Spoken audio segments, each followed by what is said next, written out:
Hi, my name is Gabby. I'm going to be your nurse today, so I'm just going to close this curtain for privacy. Can you state your name and date of birth, please? Sean Lavelle, December 1st. Okay, and then can you tell me where you are right now? Hamilton, New Jersey. Okay, where's my pen light? Okay, and then can you also tell me today's date and the President of the United States? May 1st and Donald J. Trump. Okay, so the patient is awake, alert, and oriented times 3. The patient's eyes open spontaneously, and the patient obeyed commands and responded appropriately. The Glasgow Coma Scale score would be a 15. And then next, I'm just going to move on to eyes. So you're going to look straight at me, and then I'm just going to move this pen light in front of your eyes. Okay. All right. And then next, I want you to look over my shoulder, and then I'm going to move my finger closer to you. Just follow the finger. All right. The patient's pupils are equal, round, and reactive to light and accommodate to distance. Next, I'm going to have you follow just this pen light with your eyes.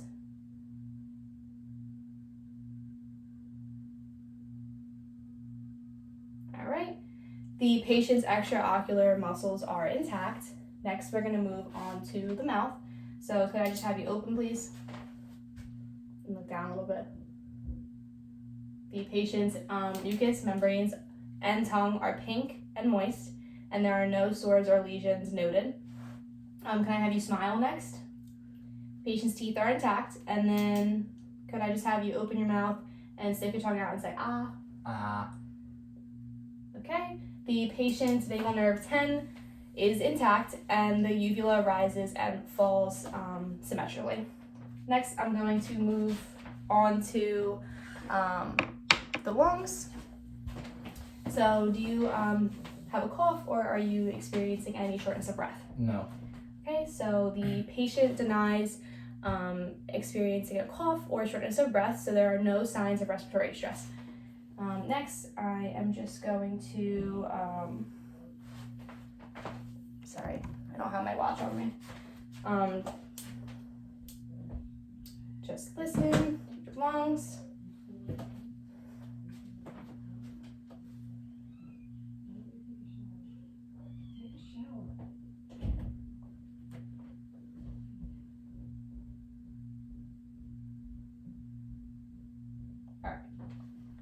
The patient's respiratory rate is 16 breaths per minute, and the rhythm is within defined limits, and the chest rises and falls symmetrically, and no accessory muscles are used in breathing.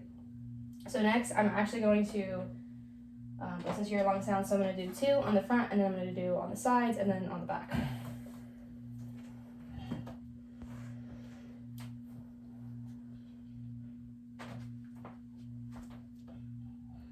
And then every time my stethoscope touches your skin, could you just inhale?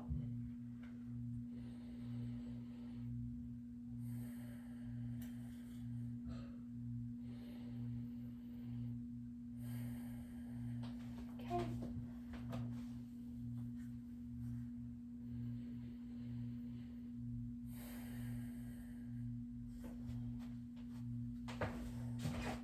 Just lift this up.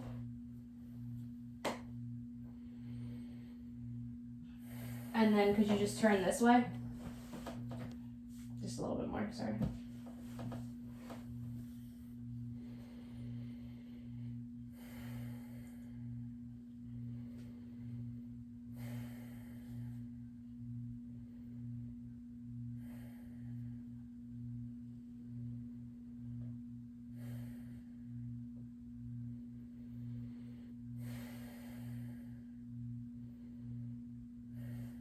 All right.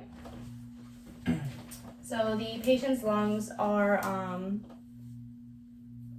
clear to auscultate, and they are free of any adventitious lung sounds. Next, we're going to do the carotid arteries. So I'm going to ask you to just breathe normally and look this way. I'm going to use the bell of my stethoscope to do it.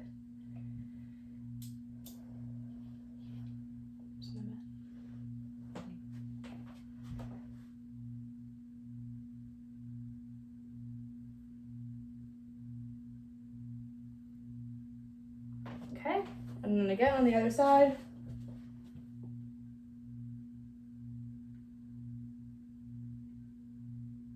All right, and then this time I'm just gonna ask you to do the same thing. Can you hold your breath this time?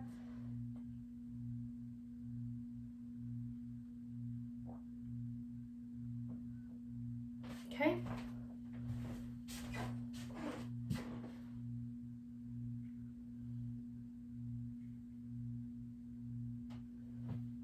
All right. And lastly, I'm just going to palpate your carotid arteries.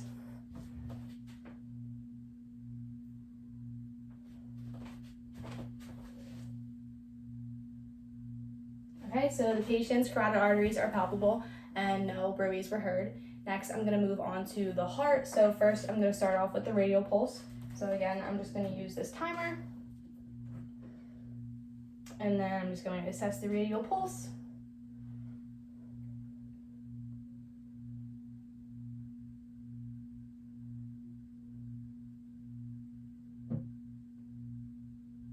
Okay, so the patient's radial pulse is 66 beats per minute, and the radial pulse is palpable. No, not yet. I'm gonna do your apical pulse.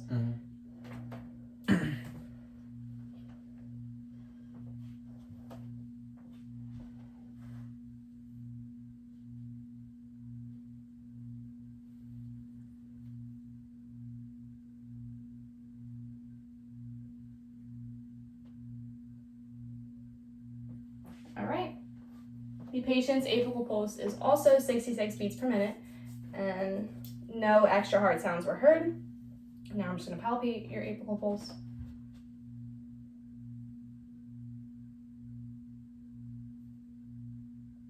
And the patient's apical pulse is palpable. Okay, so next I am going to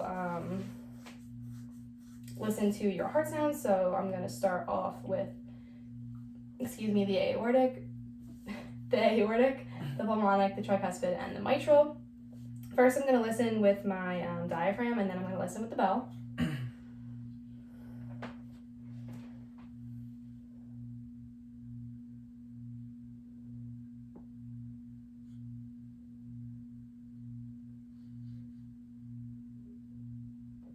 All right. Next with the bell.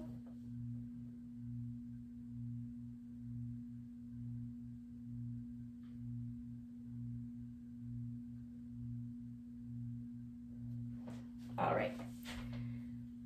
So the patient's S1 and S2 sounds were heard, and there was no extra heart sounds or murmurs.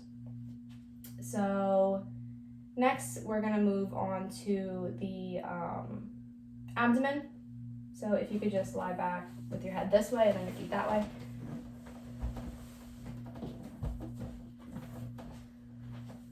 Is it okay? Yeah. Okay. All right, so looking at the abdomen, the patient seems to have no scars, no lesions, no discolorations, and he has a flat contour. So next I'm going to auscultate your abdomen. I'm going to start in the right lower quadrant.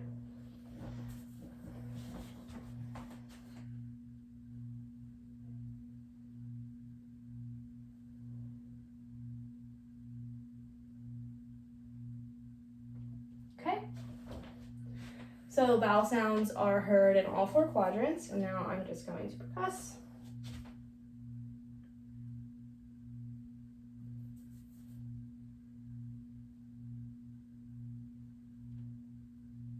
All right, and tympany is heard in all four quadrants.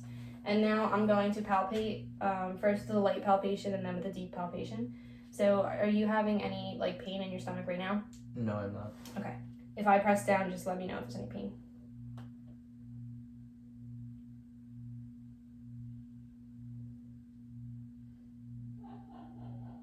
All right, no pain while I touch? No. No? Okay, now I'm gonna move to deep palpation.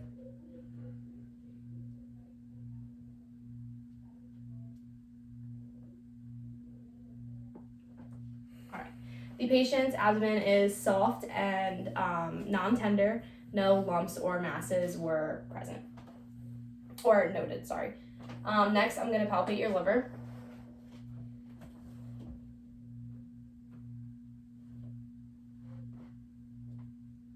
So the patient's liver is non-palpable.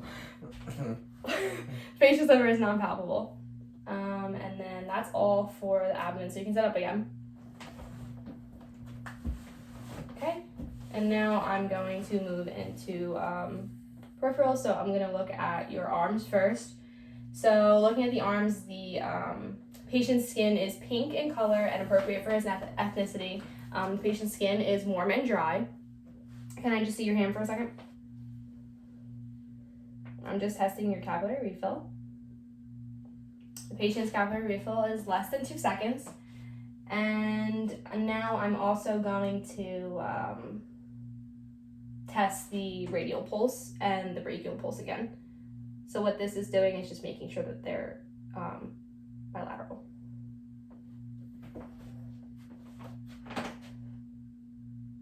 Okay, so the patient's radial pulse is palpable bilaterally. And now I'm going to do the brachial pulse the same way.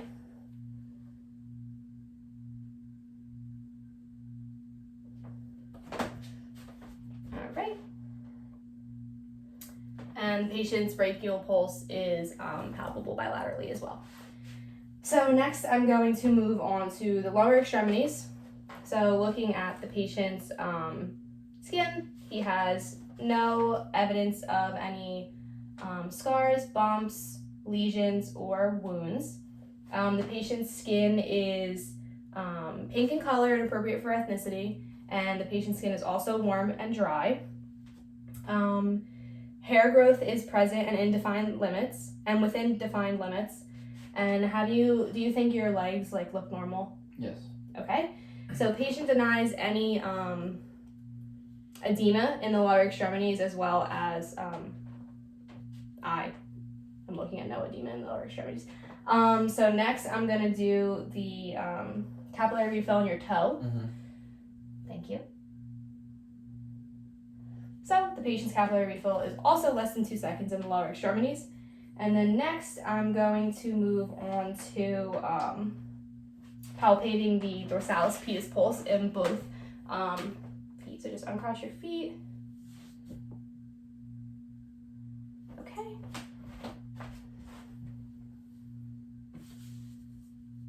So the patient's dorsalis pedis pulse is palpable bilaterally, and now I'm going to look at the post-tibial pulse.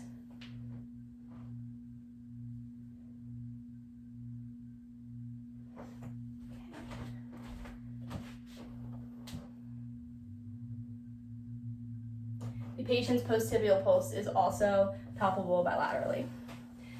Okay, now we're going to do the musculoskeletal test. So I'm going to have you grip my hands. Just like you grip my hands. Yeah. Mm-hmm. Okay? And then can you hold your arm straight out like that? This. And then while I push down, I want you to push up. Okay.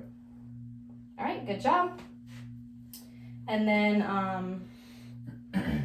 next, I just want you to push your arms out like that. Okay. And then while I'm pushing towards you, just push it towards me. Okay. Good job. And then I'm going to do the same stuff on the lower extremities. Mm-hmm. So just uncross your feet, just making sure it's still recording. And then I'm going to have you push your legs up, and then while I push down. Yes. So Good job. And then can you do a gas pedal? Okay. And then I'm going to have you point your toes up, and I'm going to push down. Okay. All right. So I forgot to say it in the upper extremities, but the patient's strength and resistance is sorry,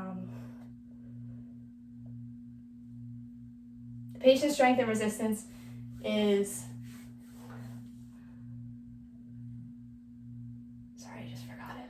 The patient's strength and resistance is equal bilaterally in the upper extremities, and the patient's strength and resistance is equal bilaterally in the lower extremities.